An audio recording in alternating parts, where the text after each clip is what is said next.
I bought a 4-year-old camera in 2025, the Sony ZV-E10 Mark I.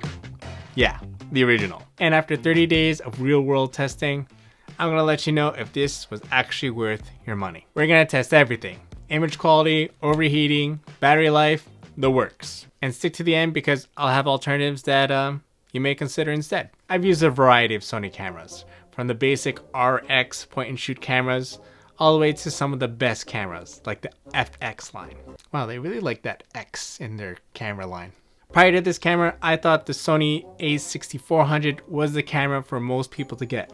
But after my time with the ZV-E10, I think I might have changed my mind. Let's start with the most important question. How does the footage actually look like coming out of here? This camera shares the same sensor as the Sony a6400, which is what I used to own and what I'm used to. It still produces great images just like it. So the 1080 footage is going to be soft, while the 4K footage is going to be sharp. No surprises there. If you want the best quality, you're definitely going to stay on 4K, which means you'll want to use at least something like a 128GB memory card. In 2025, we're still shooting 4K, and if you shoot 1080, the image is still acceptable. Overall image quality, it's not disappointing, it's still a W.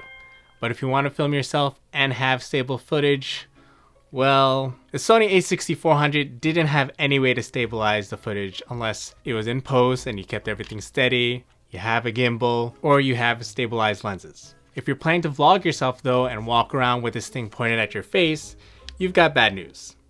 The camera body is not stabilized, meaning you're gonna have shaky footage. Yes, there is a digital stabilization, but it's gonna have a crop into your image. So you think you might have a wide lens, but as soon as you turn that thing on, you won't fit the frame, especially if you're just using the kit lens, the 16 to 50mm. You're better off just putting your camera on a tripod and using a wide lens, or having someone else hold the camera for you. If you want to use stabilization to film yourself, it's going to be an L in this category. But if you're going to be the one behind the camera, well, more on that later. But for now, where you won't need stabilization is when we use this as a webcam. Just plug your camera into your computer, navigate through the camera menu, hit USB streaming, and you can use this as a webcam. Your Zoom meetings are going to look way more professional, and people will notice. The biggest plus is that you don't need any extra adapters to be able to get that high quality footage from your camera to the computer. It's all built in. To help sell this professional look in your Zoom meetings, you will need good lighting. Let me know in the comments if you want a video on that. But being able to use this camera for outside, inside, and online, that's a W in my book. But what if you wanted to record while using this as a webcam? Well, things can get a little tricky because if you're recording for an extended period of time, especially in 4K, this camera does overheat. To help with this, you can go into the settings and change the temperature tolerance to high, but even then, it's not a guarantee. I've achieved filming in 4K for long periods of time, which I'll show in the next section, but I also have had a fair share of overheating. Not a lot of times, but it has happened. Some people buy external fans, but if you aspire to shoot events professionally, I would look to eventually upgrading to something like the Sony FX30 that has fans built in. For now, the overheating potential gives this camera an L for long recordings. But if the camera ends up overcoming overheating, how long does the battery life actually last? This camera still uses the old style Sony batteries, and they last a little bit over an hour in 4K.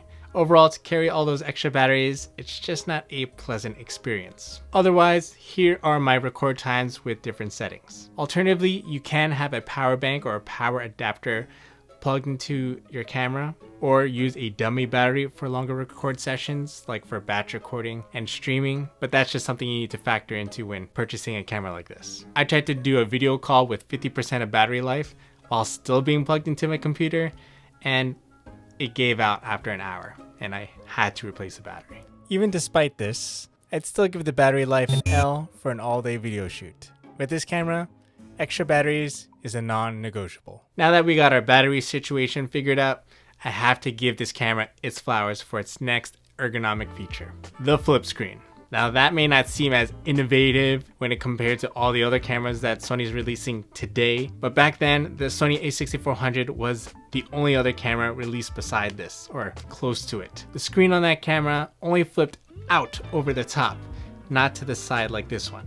So it made it difficult to mount an external microphone on top and still be able to see yourself. So you had to buy a bracket or a cage just to fit those audio attachments somewhere else on the body while still being able to see yourself. But with the Sony ZV-E10, being able to flip the screen out to the side allows us to mount our microphone receivers on top of the camera, as well as external shotgun microphones, where it's convenient.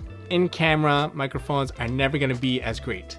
So if you do want to have quality audio, just grab something like the DJI Mic Mini that allows just for a simple placement, very minimal, and then just place the receiver right on top. So you can go ahead and get good quality while still recording yourself. This flip screen, it's a W. But out of all the Sony ZV cameras like the Mark II and the Sony ZV-E10, the next feature is why I consider this the best Sony ZV camera, the mechanical shutter. The Sony ZV-E10 Mark II and the Sony ZV-E10 don't have this. One of the main reasons why I love the mechanical shutter is not just the audible aspect of it, but that it prevents banding when I shoot indoors at church. The lighting situation is a little bit weird there, but every time that I use a mechanical shutter, it just saves the day. Whenever I shoot without a mechanical shutter, the banding is just relentless. I can't fix it in post and it's just a nightmare. Aside from that, all the Sony ZV cameras, they take excellent photos.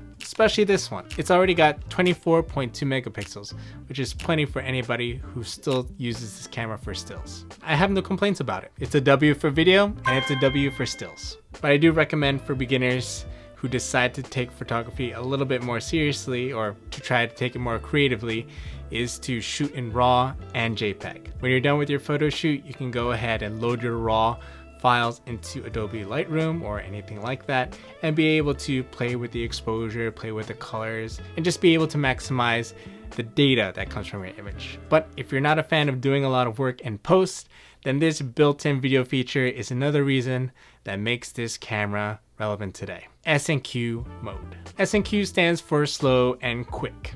We can slow down our footage and we can also quicken it up as well, all without having to mess with editing software. So when we set up our camera appropriately for slow motion, we can play back our footage in slow motion.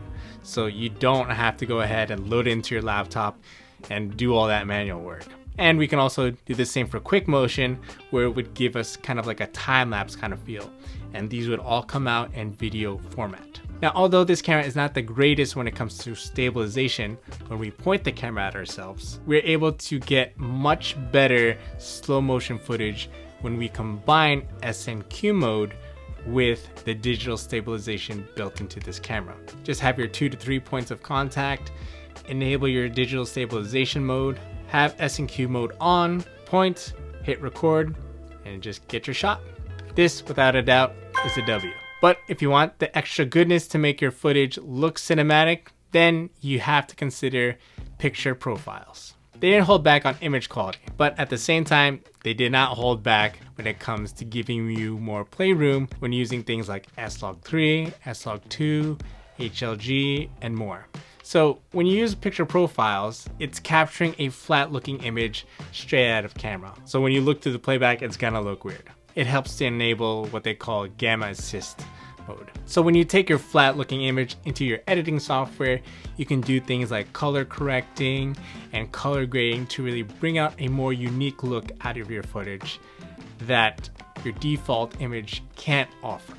This feature is definitely not for beginners, but Sony gives us an option to start somewhere without having to spend thousands. It's a W. So is the Sony ZV-E10 worth it in 2025 and even beyond? Absolutely yes. Whether you're taking content creation seriously or just want a camera for the family moments, this camera is still it. If you want the full list of accessories that I recommend for this camera, check out this video right over here.